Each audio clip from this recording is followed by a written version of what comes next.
सफाई चलेंगे और देखेंगे शिवपाल यादव को।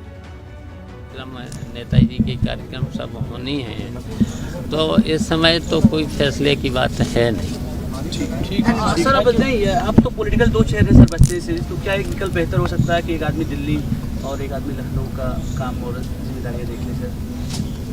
आप देखिए क्या जिम्मेदारी मिलती है, क्या करना है। अभी कोई मौका नहीं है, इस समय कोई मौका नहीं है। ठीक, शुक्रिया सर आपका बहुत।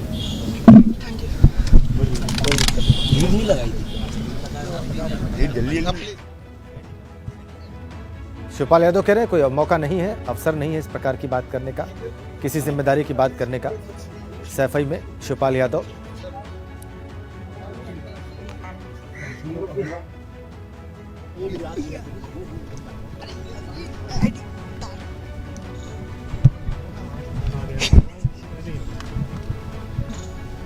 तुम छोड़ो, तुमने कहाँ जाने कहाँ घुस।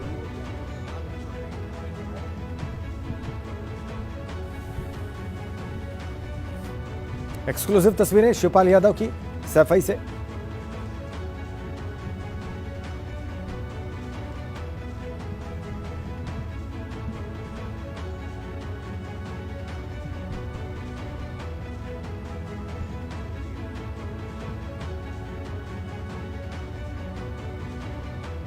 शिवपाल यादव मुंडन उनका भी हुआ है शुद्धिकरण के बाद। पत्रकारों ने जब उनसे पूछा कि क्या जितने लोग भी हमारे पास जुड़े हैं, जिनको सम्मान नहीं मिल रहा है, जिन्हें कोई पूछ नहीं रहा है, उनको सबको हम इकट्ठा करके और उनकी राय से पूरे हमारा दल भी है, अभी प्रगतिशील समाजवादी पार्टी हमारा दल भी है, तो सबकी बातें सुनकर के, और अभी से क्या, अभी तो कुछ फैसले लेने का समय नहीं है। तो क्या मैनपुरी उपचुनाव को लेकर के जो आपने कहा था, चुनाव लड़ने की बात, तो सीट वैकेंट भी हो गई है सर।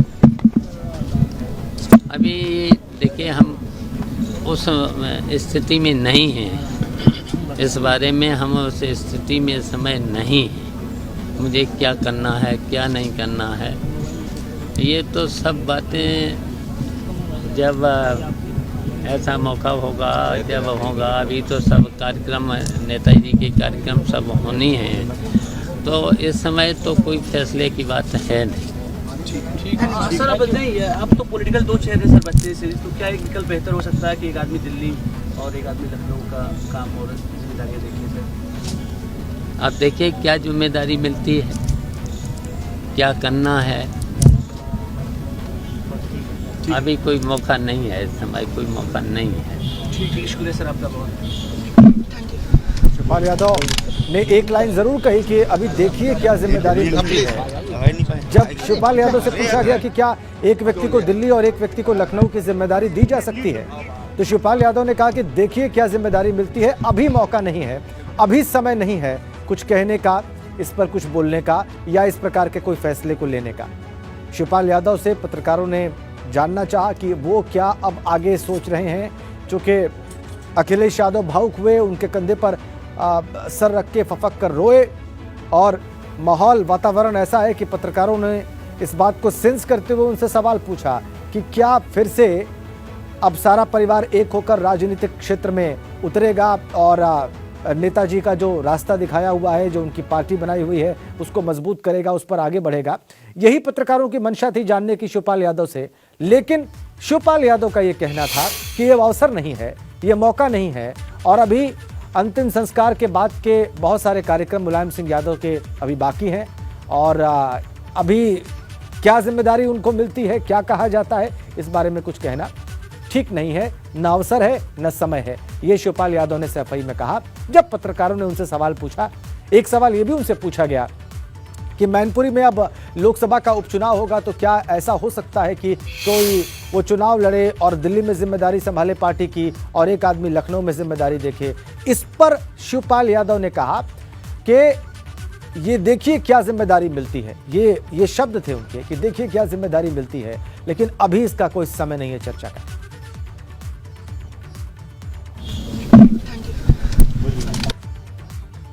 शिवपाल यादव ने ये बातें कही, एक्सक्लूसिवली आपने अभी देखा। और आज ही मुंडन हुआ है परिवार के लोगों का शुद्धिकरण की प्रक्रिया के तहत, और सैफई में अभी भी मौजूद हैं ये सारे लोग। यादव परिवार के बड़े राजनीतिक चेहरे अभी सैफई में हैं। आज शुद्धिकरण की प्रक्रिया आज सुबह संपन्न हुई है मुलायम आवास पर।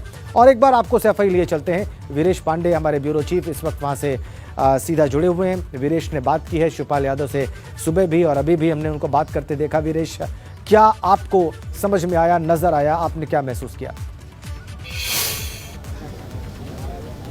देखिए, शिवपाल यादव की आंखों में, शिवपाल यादव की बातों में, शिवपाल यादव के अंतर्मन में जो चल रहा है वो ये है कि एक बार समझौता किया था, अपना सर्वस्व न्यौछावर किया था, सब कुछ समर्पित किया था, अपना नेता मान लिया था, मुख्यमंत्री बनाने की कोशिश की थी, लेकिन हमने सब कुछ किया था। एक बार अगर अखिलेश यादव की तरफ से फिर प्रस्ताव दिया जाएगा तो उस पर वो ज़रूर विचार करेंगे। अंतर्मन उनका यही कह रहा है। लेकिन एक और मन रहा जो शिवपाल का, वो ये कह रहा है कि शायद 2022 में जो कटुता थी सरकार बनने के बाद, योगी सरकार बनने के बाद, उससे कलुषित हो चुके तमाम मन जो हैं वो साफ नहीं हो पाएंगे। अगर मन साफ नहीं हो पाएगा तो फिर विचार और प्रस्ताव पर बात नहीं बन पाएगी। ये शिवपाल यादव के अंतर्मन, उनके विचार, उनकी बातों से ये साफ झलकता है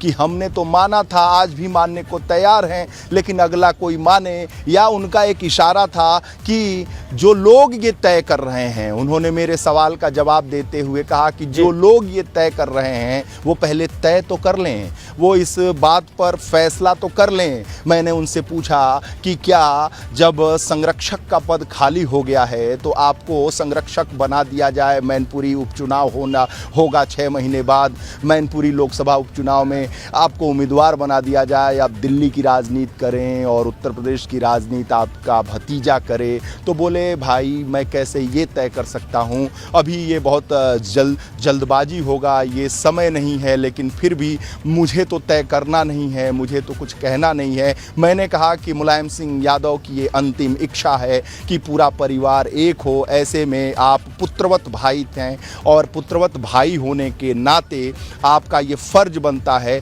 कि एक बार फिर आप समर्पण करें, फिर आपको झुकना पड़े, फिर आपको झुकना चाहिए और ऐसे में आपको भतीजे को गले लगाना चाहिए। तो उन्होंने बोला कि ऐसा हो सकता है, लेकिन कैसे हो सकता है, इसके पीछे जो उनकी मंशा है साफ इससे जाहिर हो रहा है कि कहीं कहीं गियर जो है वो कहीं दूसरे हाथों में है, कहीं क्लच कहीं दूसरे हाथों में है, चाबी किसी दूसरे हाथों में है, वो ड्राइवर किसी दूसरे हाथों में है जो चल रहा है। इससे साफ जाहिर हो रहा है। मैंने कहा कि आप भाई हैं, भाई से ज़्यादा लक्ष्मण हैं, लक्ष्मण जैसे भाई हैं और साथ ही साथ ऐसे भाई हैं जो पुत्रवत है। जब आपने कहा कि नेताजी एज ए शिक्षक मुझे पढ़ाया है, 5वीं क्लास में उन्हें पढ़ाया है, तो वो मुलायम सिंह यादव ने इन्हें अपने साइकिल पर बैठाया है। जब ये जवान हो गए तो इन्होंने खुद अपने बड़े भाई को साइकिल पर बैठाया है। तो एक दूसरे के साइकिल के पहिए बनकर इन्होंने समाजवादी पार्टी की स्थापना करके उत्तर प्रदेश की सियासत में एक मुकाम हासिल किया है। सैफई परिवार और इटावा मैनपुरी की धरती को पूरे देश और दुनिया में जनाया है और साथ साथ चले हैं। तो ऐसे में अपने उस परम पूज्य भाई की अंतिम इच्छा को क्यों नहीं पिता के समान चाचा और भतीजा मिलकर इसे तय कर लेते हैं। ये सैफई की इच्छा है, ये मैनपुरी की इच्छा है, ये इटावा की इच्छा है, ये कार्यकर्ताओं की इच्छा है, ये सारे लोग जो यहाँ इकट्ठा हुए हैं, ये मुलायम सिंह यादव का कैंपस है, ये इन सब की इच्छा है। अगर इन सब की इच्छा है और मुलायम सिंह यादव जो समाजवादी पार्टी के संस्थापक और धरती पुत्र जिसका जलवा कायम रहे वाला शख्स है, उसकी इच्छा है, तो आप लोग क्यों नहीं मान लेते हैं? आपने सारी बात स्पष्ट कर दी और जो बात का लबोलुआब था वीरेश, वो भी आपने बताया कि शिवपाल यादव ने जो कुछ आपसे कहना चाहा उसकी मूल भावना क्या थी, सेंट्रल आइडिया उनका क्या था और जो लोग वहां पर है वो क्या चाहते हैं, आपने ये भी स्पष्ट कर दिया।